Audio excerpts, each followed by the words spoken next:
দুপুরের খাওয়া দাওয়া সেরে ওঠার পর ভালোই বেশ ঠান্ডা ঠান্ডা লাগছিল, তাই চলে গিয়েছি রোদ্দুরে একটু রোদ পোহাতে। আর তার সাথে নিয়ে নিয়েছি প্লেটে সাজিয়ে হচ্ছে পেঁপে, পাকা পেঁপে আর একটু কমলা লেবু।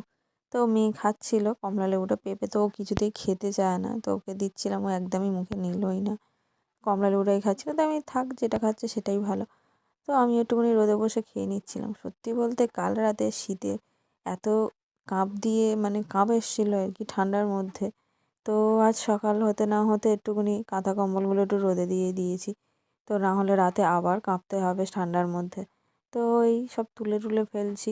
আসলে আমাদের এখানে প্রচণ্ড ঠান্ডা পড়ে গেছে, রাতে প্রচণ্ড ঠান্ডা, সকাল টাইমটা ঠান্ডা, কিন্তু দুপুর টাইমটা প্রচণ্ড গরম গরম একটা ভাব রোদের তাপে। তো যাই হোক, এইভাবেই চলছে যে দিনটা আর কি। ঠান্ডা পড়ে গেছে আমাদের এইদিকে, এতটাই যে পরিমাণে ঠান্ডা, তো কলকাতার দিকে বলো বা অন্য দিকে একটু ঠান্ডাটা কমই আছে। আমাদের গ্রাম সাইডে তো একটু ঠান্ডাটা বেশিই পড়ে আর কি। গাছপালা, বাগান, তারপর পুকুর ঘাটের জন্য ঠান্ডাটা একটু বেশিই পড়ে। তো এই শুয়ে পড়লাম, টাটা।